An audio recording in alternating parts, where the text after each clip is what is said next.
Fear not, fellow seekers. Peace awaits you in the unknown.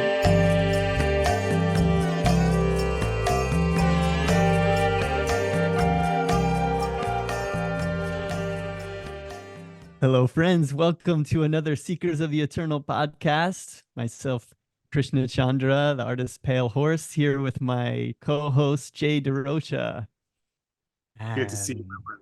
yeah, it's been a little while since we got to connect here, so we're really, really happy to be back in each other's presence. And we're just going to be sharing a little bit about what's been going on with us in recent times. And let's just open together, as always, with exercise to relax and release the tension in the body and help us to move into this conversation together. So if you can join us, we're going to be doing a short and long double inhalation, tensing all the muscles in the body. And then we're going to exhale with a double exhalation, relaxing, releasing the tension, and then just opening with a prayer and invocation to set the tone. So with our eyes closed, sitting with our backs in a straight line, gaze uplifted to the point between the eyebrows, taking a deep breath, and then all the way out.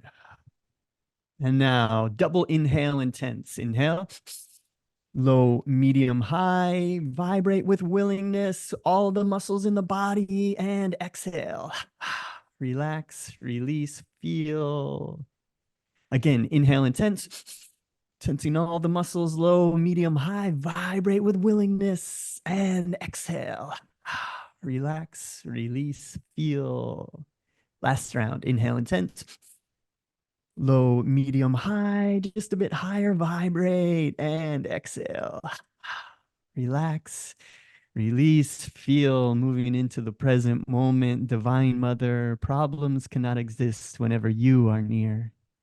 Give us strength always to hold us. Give us strength always to hold you in our hearts and to share your light and joy with everyone that we meet.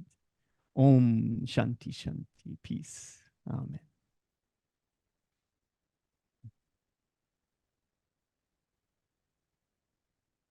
Yeah. So I think this week I've been really thinking a lot about on the heels of this course that my teachers at Ananda have released for inner renewal week is what they call it. So every year the two main teachers at Ananda Village will provide course or study and teachings on a specific topic. And this year's topic was around Dharma and embracing your Dharma. And this idea that our Dharma is our path to liberation, recognizing our purpose in life and to get into a symbiotic relationship with the world around us. And this idea that uh, we can really become in harmony with that, and we can learn to become the best versions of ourselves. And I love this idea that Joseph Campbell would talk about in The Hero's Journey, that once we're on our path and we're doing what we're meant to be doing, that the things that are impossible for others become possible for you. And very similar to the story of Hanuman, all these impossible things, this impossible task that he has. But when he's following his Dharma and when he's in harmony with the world around of the universe, and he's keeping in flow with that connection with the divine, that these things that seemingly impossible become available to him, and he can do anything. And this is really the real teaching for all of us, that this life that we're living in, we don't need to be afraid. We really don't need to be afraid of anything. And we can harness the strength of our superpower, which is our willpower. Just like in that little exercise that we did, you tense all of the muscles and vibrate with willingness, willpower, willingness, saying yes to it.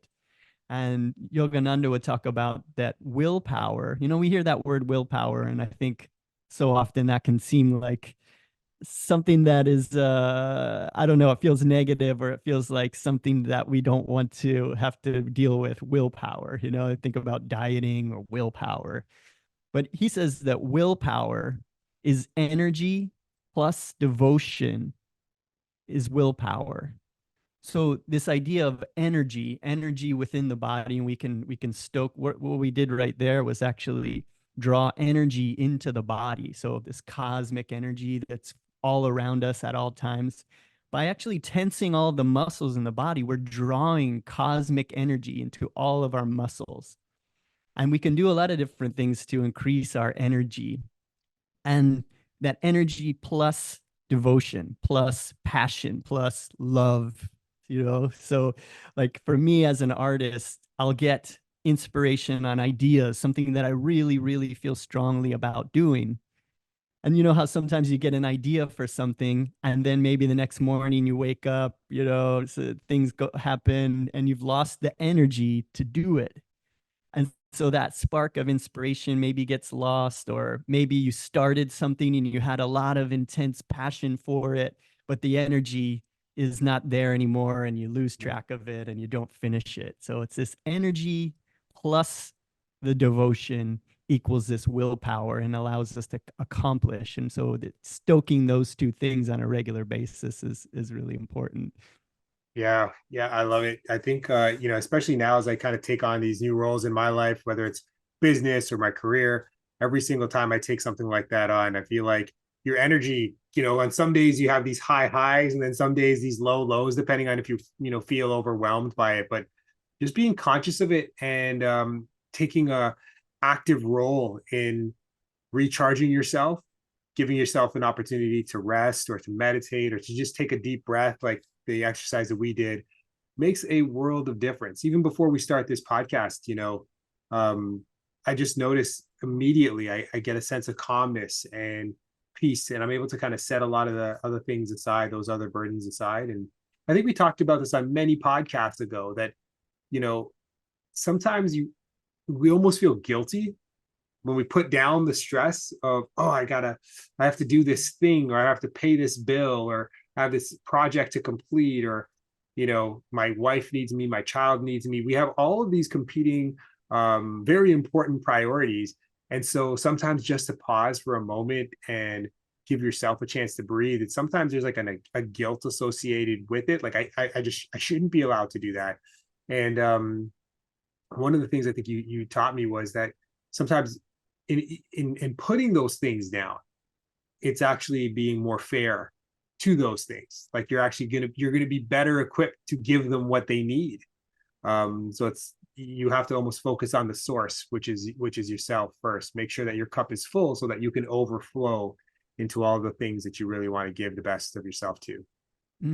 Yeah, that was something we were talking about at the group meditation we had last night. Is that so people show up to this weekly meditation, carved out this time, which is amazing, like even to even show up to like be there and to make this time for yourself to meditate.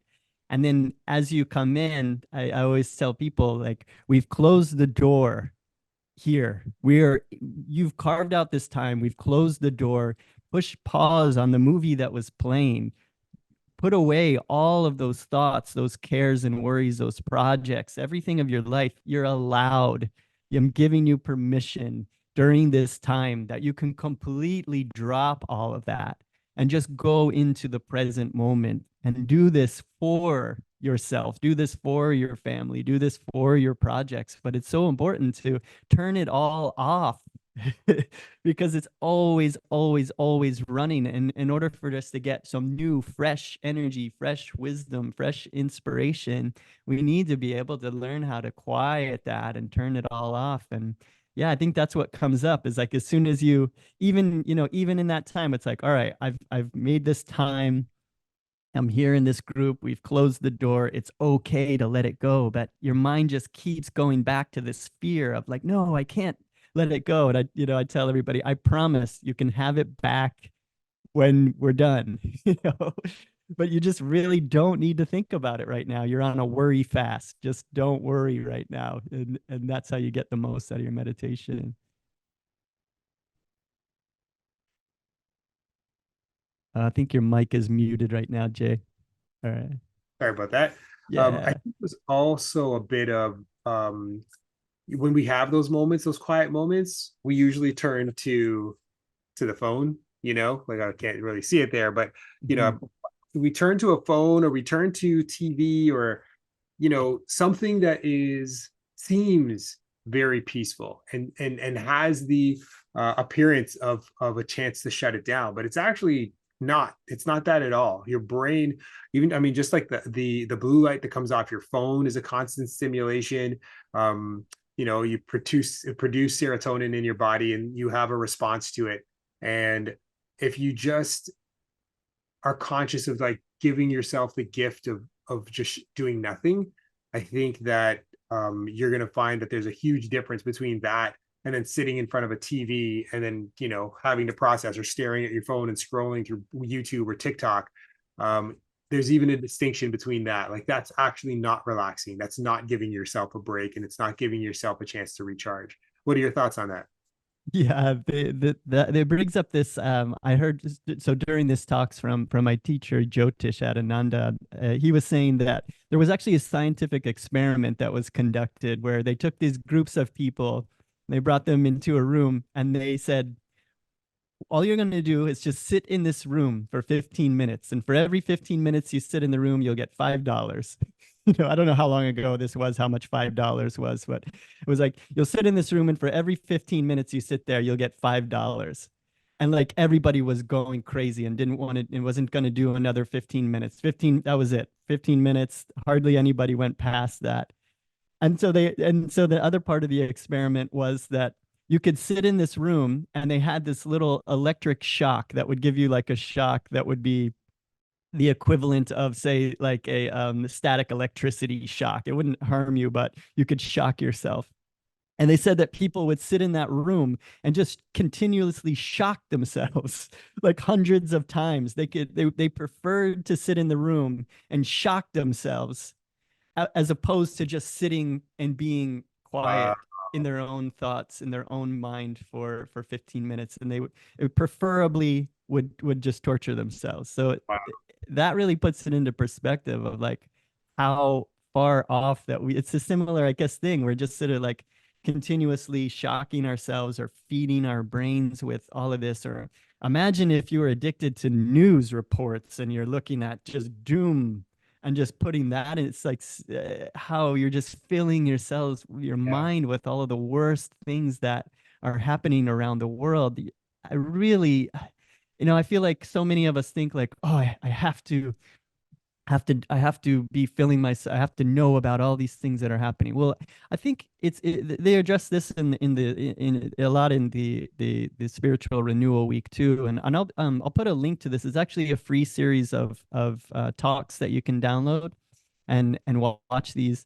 But it talked a lot about that of this idea that okay, it's good to be informed about what's going on around the world, but you don't need to be going back to it like it's your stocks or something, like checking in all of the Yeah. time to see where it's at, because that's just the news is got your attention and now they want to like keep it.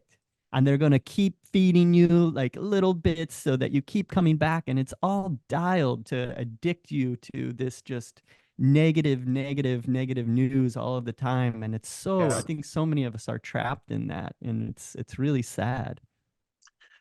Yeah, yeah. You know, I'm so guilty of it. I feel like it's even rubbing off on my kids. So if there's downtime, if especially myself, like if I'm working and I know that I can still, you know, if I'm on a break, I can still check my email or I can still read something. It's also really interesting to see who's paying attention. And my kids obviously are the ones I care who's, you know, most about whose attention I have. And so they see that, and then all of a sudden one day like I'll go into the bathroom and they want to set up a video and watch it while they're brushing their teeth, or you know, they jump into the car and they're like, hey dad, can I just watch my iPad on this car ride, as opposed to like looking out the window and seeing the world. So I'm not saying that it's like a terrible thing, but I think all things should be balanced, and I think you have to be really careful about the habits that you form, because it's not just you that you impact. It's everyone that's paying attention to you, that's looking at you as some form of role model and some form of example for themselves to, you know, imitate and become. So, you know, for me, it's my kids, but maybe, you know, teachers and your friends, your coworkers, like you'd be surprised on how they subconsciously pick up on your habits as well and adopt them. And then that leads to other issues, as you know. So yeah, I think this is a worthwhile conversation, like just being really mindful of the choices that we make, and the distractions that we invite into our lives, that are, camouflaged, as peaceful, personal, rest. It's not. It's absolutely the opposite. So yeah. Yeah, I've been noticing that in my life too. Like I have a real sense of urgency with all of the things that I'm working on creatively, also with leading the guided meditations on a regular basis and being there for friends and putting out all of the, continuing with the podcast and bringing on more guests and doing meditations with friends twice a week. And then also taking on this Hanuman Oracle deck, 77 images depicting the life and the lessons and adventures and superpowers and inspirations of Hanuman. And so I have all of these things that I really, really want to do. So now it's becoming more and more obvious whenever I'm wasting moments, because I'm like, oh, I need more hours in the day to accomplish all this. And also my meditation, my personal meditation practice is hours a day. And so whenever I'm wasting time, I can I can feel it now. It's like, Yeah. oh, what am I doing? Like catching myself and like, oh, and so I think that like really wanting to be in harmony with my dharma, with my purpose in life.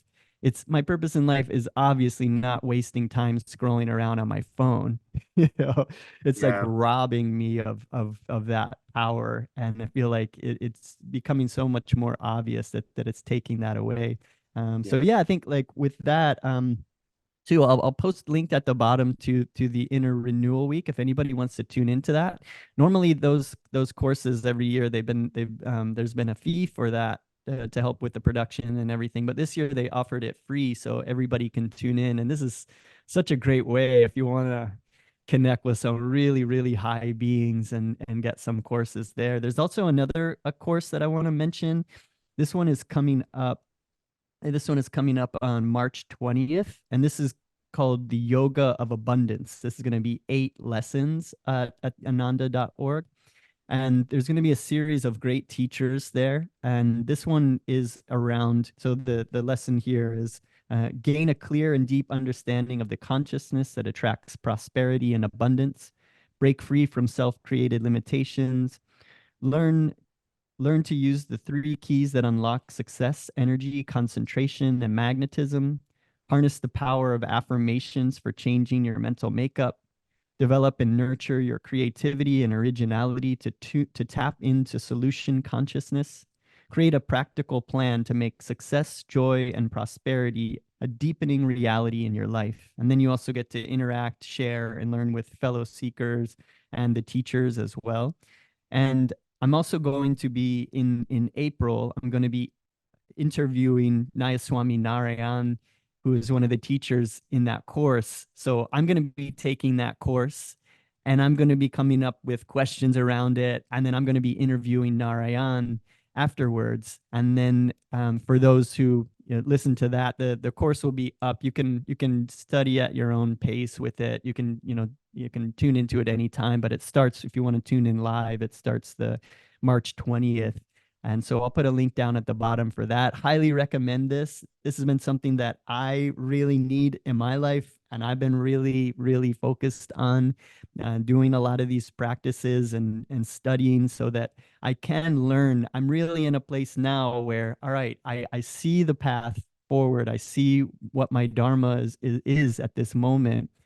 And I need the resources to be able to do it. I've left behind my clients and the way that I used to earn a living, and I want to do it in this new way where it's sharing sacred art, it's sharing these teachings, it's doing all of these things that I'm really feeling called to do. But we don't live in some alternate reality where we don't need funds to do these kind of things and to take care of our families and our responsibilities. And so this is a real way to connect with that truth that we are able to draw to ourselves what we need when we need it, if we are in harmony with all of these things. So this would be a great way to learn how to do that and to have high level teachers that you can talk to, and then we can all talk about it together. Nice. Sounds like a really valuable experience. I can't wait to be a part of it. And then following that one, I'm going to be speaking with another one of my teachers at Ananda, Nayaswami Sagar. And that one is going to be all around losing the fear of death. So this is a really cool course that he does every year. He freshens it up and does it in new ways. And it's really far out and interesting, really learning about a lot of this practice to be able to become very content and really welcoming whatever happens, and to lose that fear of death, which I think oftentimes keeps us from actually living our lives. Yeah. Yeah. So I'm Yeah. really looking forward to sharing that one. I think like what I started to, like, people always ask me, like, are you scared to die? Are you scared to die, or do you fear death? And I got to a point in my life where I stopped worrying about death. And so, getting to that point maybe is an important conversation, but I think the most important question, I'm sure this is probably what the crux of this kind of experience is going to be. It's, are you excited about life? Because that's really it. Sometimes I meet people and they're like, yeah, I'm not scared to die, but they're not really doing much with their life. And so, you know, maybe if you enjoyed life to the fullest, you may have a different perspective on death, or you just, you get a chance to maybe more maximize your life. So it's almost like flipping the perspective a little bit. Like, are you excited to live? And then if the answer is yes, then what are you doing? What does living look like? What does living sound like? And then you start to define that course and that journey for yourself. Right.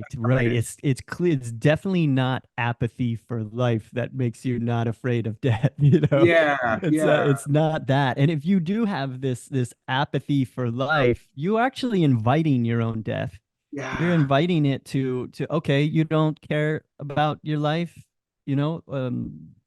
any, opportune moment that comes up, you'll be the first to go, because you don't really have anything to live for. You're not making the most of this life, then you just check out. You see, I think that's like maybe a lot of people that are, even afraid of the future or where things are going in this world, of just like seeing it all of the changes and being so daunted and afraid of what's coming, rather than embracing life as change. I think yeah, those who are able to, like, and it really takes practice to get to that, because this world is so rapidly changing. All of our jobs are getting displaced through AI. Everything is changing. So it can be very, very daunting, but we are in the saints tell us that we are in an age that is of higher and higher consciousness. It's an increasing consciousness rather than a decreasing. So we don't need to be afraid that this world is going to hell, but it is shifting and changing. The old ways are dying. The old ways yeah, of doing things are dying. The old greed and the old banking systems are dying, and the old ways of doing business and all of that are fading away. So it looks like cataclysm, but really we are just moving into a higher and higher age together, this age of energy. So those who are embracing it, those who are probably if you're listening to this, you're interested in learning how to do that and to become more comfortable with living in this world. And so for those of us who feel like that, we're going to be around to see it. We're going to be around to move into that and to experience it together and to build the new world together. What those I think that are fearing it and they probably just won't be around for it. Who knows? yeah. Like, having taken an active role in the type of life you want to live, like, don't just sit back passively. Create it for yourself. And sometimes you don't even realize you're creating it, but activity really is, what do they say? They say necessity is the mother of all invention. But necessity is like, I needed to act.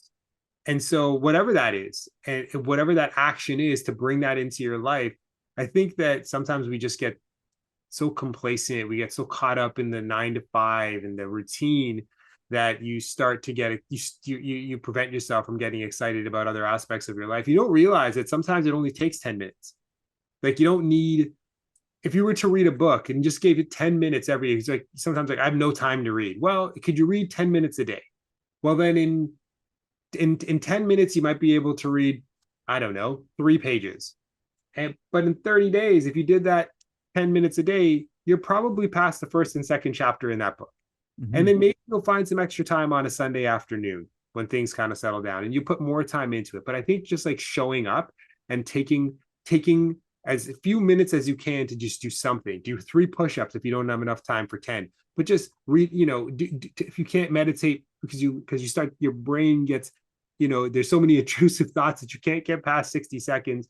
Well, then take 59 seconds of pure meditation, Mm-hmm. like just do something. Don't just sit idly. And I just feel like you're just going to be that much further ahead than you were yesterday. And it's almost like compound interest when you're investing. The impact of compound interest is not usually in the first 6 months, 6 years of investing. It's usually when you get to that that 40th 50th year of investing, then it's like, wow, like I'm rich. Mm-hmm. But you had to put in the investment early on in order to get the return at the end. Yeah, absolutely. So often that's what we make that excuse of like, oh, I don't have time to do that. And then you make this lofty goal of like what you're gonna do, and you're gonna go and I'm gonna start running, and I'm gonna run for 2 hours every morning or whatever it is that you say that you're gonna do. And then of course you can't keep up with that and then you quit. But yeah, it's like Yogananda talks about it a lot, that just make some accomplishable goal for yourself and just do that thing that you can do. And then you do it, and then you just, if you can keep consistently with that, then you'll be able to add incrementally to it. And then before you know it, he says, if you take care of the moments, I'll take care of the lifetimes. I love that. Yeah. And just have those something little that you're adding to it. Like for me, I wanted to add more hours to my day, so I was like, all right, I'm gonna start waking up another hour earlier. And because I was like, okay, if I can do my meditation, and then I can go straight into drawing for an hour. And I know at least like I had an hour of really solid, focused. Nobody else is awake at that time. I'm not looking at emails. I'm not looking at my phone, nothing else. And just go straight into just doing that artwork. Then it's like the things that can get accomplished in that time. And maybe you just, all right, I'm going to wake up and I'm just going to start reading, for 15 minutes earlier. And if you did that, cool things start happening. Really, it's magic. Yeah. I love that. Just like those little hacks, those little life hacks that you can do to create more time for yourself. Yeah, I agree. And I think the other, like what I've been doing recently, as you know, I just launched a brand new book in my children's publishing company, and it's been overwhelming. It's the orders have been incredible. It's a book, really quickly. It's a book about a little boy who can't take his backpack off because he worries about his mother's mental health. And it plays out at school. It plays out when he's playing basketball. And it's this journey that he has of almost like feeling concerned about his mom, but also dealing with the social embarrassment of having a parent that doesn't appear normal or doesn't appear like everyone else's mom. And then the mom just coming to terms with the fact that, she may not be a typical parent, but she loves her kid and she's going to show up for her kid regardless. And it's this like really beautiful journey of them coming to a point where they realize that like the journey is along and there's no solution immediately, but perhaps if they both commit to giving it their best together, well, then overcome whatever the odds are. So that's kind of like the summary of the story, but it resonated a lot with a lot of people, which caught us off guard. We knew that mental health was an important topic and a very important discussion to have. We didn't realize the amount of people who it would touch. And the support has been overwhelming. Like if I turn this screen around, I would show you my basement. It's full of orders and envelopes, and where I'm just still trying to catch up. But yeah, I just feel like sometimes when you go through life, you don't realize it in the moment, like maybe just how big something can be. You just have to have this belief that if I just put in this small effort here now, like like Yogananda said, the moment, just taking care of the moment, you don't realize the impact. Like this started as a simple story between me and a friend of mine who thought I want to tell my story. But it's like casting a pebble into the water, and all of a sudden this ripple effect grows and it becomes something that is so much bigger. And now like I get a chance to reach out to people, and I get a chance to potentially have an impact on other people's lives. And my co-author has a chance to have an impact on other people's lives. Like his name's Paul Bromby, and he is so well connected, and the amount of outpouring and love that has been shown to him for taking the chance and having the courage to share his story, and what he went through as a child with his own mom, in this way for other kids to relate to. It's just been overwhelming, the response. And so, if this is any motivation to anyone else that wants to chase a dream, or wants to be better in any aspect of their life, just take the plunge. You just don't realize how big it could actually be, to the point where I'm working back again with the company that I used to work with years ago before I walked away in the pandemic. And we've shared this on the previous podcast. And I'm working with a bunch of young folks. The CEO is a phenomenal human being. He's a young mind, but he believes in people. He's willing to put his money where his mouth is. And he's given like this new sense of purpose. And for me to be in the same role and look at it with the same lens, and have some preconceived notions because I've had an experience doing things in the past, I would have missed out on all of this incredible learning and growing that I'm getting going back to that company. And now my work as an author and publisher, there's a potential in the future to collaborate with these great people that I love working with. And I guess my point is that like the opportunities that you create yourself for just joy and bliss is just on the other side of the pain and the suffering of the moment, that you anticipate for yourself. So yeah, I just I hope that that my journey is inspiring for some folks who are going through it right now. And then, like I said, we always say like no one's alone. So if people want to reach out and send us a DM on Instagram, on LinkedIn or whatever, just reach out to us. You're not alone, and sometimes it just takes that gentle voice of encouragement, that gets you past the hump, gets you over the hump, and allows you to kind of access the opportunity that you're deserving of. Yeah, that's so cool, man. Goosebumps when you were talking about that story too. It's like amazing to think about the impact that you can have with a children's story. Just imagine as a child, like wanting to hear the story, and you probably, you ask it to be read over and over again, and that becomes like part of the growing up process for that child. I think you have such a powerful impact with that, and doing things in a conscious way, and really thinking about the mental health issues, and being able to like get in front of that before it becomes an issue with a child, and seeing that we all struggle with different things, or maybe that you see that some kid is behaving differently or acting differently or looks different. It's because maybe you get now an understanding at a very young age that maybe they're going through something really tough, and maybe to ask them about it instead of making fun of them. Or I think that can have such a big impact on the world. Yeah, that's the legacy that I have. I always say, with my publishing company, I always say like the goal isn't to make $1 million, it's to reach 1 million kids. And if $1 million is the byproduct of reaching 1 million kids, well then bonus. But I have 2 little girls, and I really want to pass something on to them that they can be proud of, even have a hand in it. Like if they want to run the business one day or take over, if they want to write or illustrate or publish or be creative, it's great. I can give them a platform, hopefully, for them to jump. Um, but yeah, the impact that you can have on children. I think I've mentioned this quote before. It's if I can remember it, it's children are the living messages we send to a time we will not see. And I just keep thinking that these books will outlive me. And if we can write them in such a way that they're engaging and entertaining and educational and meaningful, well, then they'll always have a place in time, 50 years, 100 years, 200 years from now.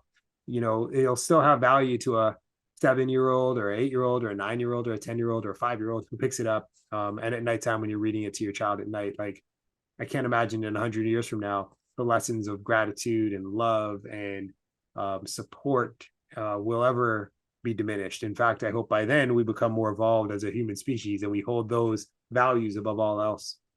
Hmm. Yeah, the power of storytelling is just it's immeasurable. Just the way that stories just craft the way that we are able to interact with the world in new ways, and the art that is celebrated in the time that we live in, I think really is a reflection of the consciousness of humanity. So in this age that we have now, just yeah, artists like you and writers that are thinking about these, and really like, where does all this stuff come from? It's we just become the best artists become channels for something that wants to come descend onto earth and help humanity. So it's really empowering to think that that's what artists are doing now. And I love, I'm talking about Rick Rubin's book a lot, and he's been sharing so much. Probably you see him pop up on your YouTube. He's been on a tear of just sharing Yeah. that this is what artists are meant to be doing. Yes. We're supposed Yes. to be making artwork as offerings to the divine, and it's like really amazing to be empowering everyone in that way, to really look at ourselves and all of these practices that we do, the waking up earlier, or the spending a little moments in mindfulness, or doing exercising, or all these different things that help us to just get into a present moment, and then channeling that into the work that we're doing, and having good intentions to be following our true purpose in life, and to have intentions to do good in the world, not just to make that money. Because yeah, like the money comes and goes, but we'll come and go, and we'll be gone, and what did you leave behind? It's really cool to think that we could become channels for something like a spirit or a presence on this earth that just comes through us because we're willing to take those steps. And I know, how difficult it is when you're making those decisions. Can I do this? Do I have what it takes? Can I provide for my family while following my heart? And Mhm. just, like taking that leap of faith, and trusting it, and doing everything that you can, like doing your best. Yogananda says, I'm happy because I'm doing my best. Yeah. Like Yeah. I want to do good. I want to be able to do these things, and I'm going to do my best. And if we just keep doing that, then it will work out. Might not work out the way we thought it was going to work out, but it will work out for good in the end. So just keep it Agree. up. I agree. Hmm. Couldn't agree more. Yeah, and Yeah. when working with people, like for me, by pursuing my desire and passion for writing, and connecting with young minds, you partner with great people. So, like you said, artists like Tayson Martindale, the artist and illustrator of all of my books that are published through Junior Storytellers. He, he's able to take words and put them into a space that like they leap off the page. If you took away every word, you could just look at the illustrations and you can know every single thing that happens in the story, which is the art of a great illustration. Illustrated book. So, you know, getting a chance to partner with other creatives like that, like we partnered, ourselves for Seekers of the Eternal and Hanuman, like it's just phenomenal when you can access the infinite through another human being, because that's really what it Mhm. is, right? Like you're a channel of that infinite power that exists. Because when I see what you've created, even what stands behind you, what's behind me, like this is all your work.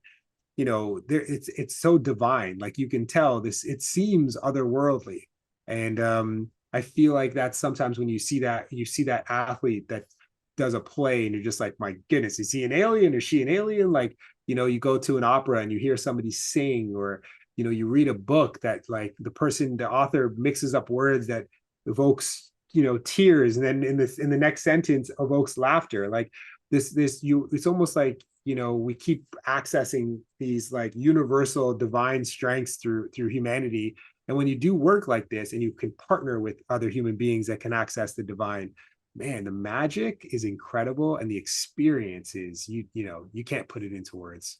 Yeah, absolutely. Like in the last podcast, I interviewed Chris Dyer, and we talk about that as an artist, we get to cooperate with our own awakening, like we're cooperating with it, and we're dipping into that magical pool that like allows us to transcend our own limitations and all of these, egoic limitations that we have. And in this, it's like there's no limit on what can happen. There's no limit on the impact of a book like that. And just like the Ramayana and the story of Hanuman. That story has lasted millennia, millennia, millennia. They don't That's a even good know point. how long. It just like the truth just stands through the test of time. So who knows what the impact of the art that we create. And now is the time for artists to step up. It's not a time to be afraid. It's not a time to think it's all over because of AI. It's not time to hang it up. This is the time I think artists need to stand stronger. We're the ones that need to be brave during these times and to tune in to those greater mighty forces that can really help us to bring a lot of light and levity, and to be able to show people that we never need to be afraid. Yeah. Always there is a greater plan and a power at work in the world. So I think artists, this is the time to really stand up and to really take on that power and to do the good work that that you're meant to be doing, and don't lose hope just because maybe the jobs are changing. So this is really a time to step up. So we're gonna end this one here now, and just in the next podcast, I got a really cool one coming up. I'm gonna have Robert Ryan back on again. Cool. Yeah, Nice. he just did an amazing feat. In 1 year, he did a whole series, 77 tarot deck paintings, and he just he did a whole series, 77 paintings of a tarot deck. It's called the Tantra Esoterica, and he also did all of the writing. There's a whole book that comes out with that.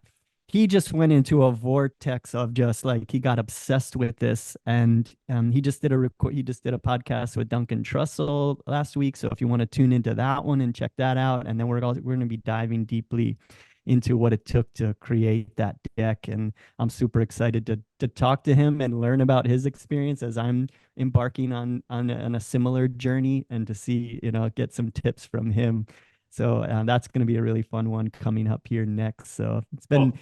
wonderful being here with everyone. And I just wanted to leave you with some words from Paramahansa Yogananda, and then we will see you again next time. This is one of my favorite passages. I've been reading this all week to my meditation group. And so I would say close your eyes if you can and just listen to this, and then we'll end the podcast there. So closing your eyes and just tune into this. Yogananda says, "Come out of your closed chamber of limitation. Breathe in the fresh air of vital thoughts. Exhale poisonous thoughts of discouragement, discontentment, or hopelessness. Never suggest to your mind human limitations of sickness, old age, or death, but constantly remind yourself, I am the infinite, which has become the body. Take long mental walks on the path of self-confidence. Exercise with instruments of judgment, introspection, and initiative. Feast unstintingly on creative thinking within yourself and others. Above all, cultivate the habit of meditation. This is the inner switch you turn on to connect yourself with the infinite. Hold on to the after effects of meditation by your attention. You then will find that you are a reservoir of power in the body, mind, and soul. By constantly holding in mind the peaceful after effects of meditation, by feeling the immortality in the body, and by feeling the ocean of God's bliss beneath the changeable waves of experiences, the soul can find perpetual rejuvenation. You are all gods if you only knew it. You must look within. Behind the waves of your consciousness is the sea of God's presence. Claim your divine birthright. Awake, and you shall behold the glory of God. Om.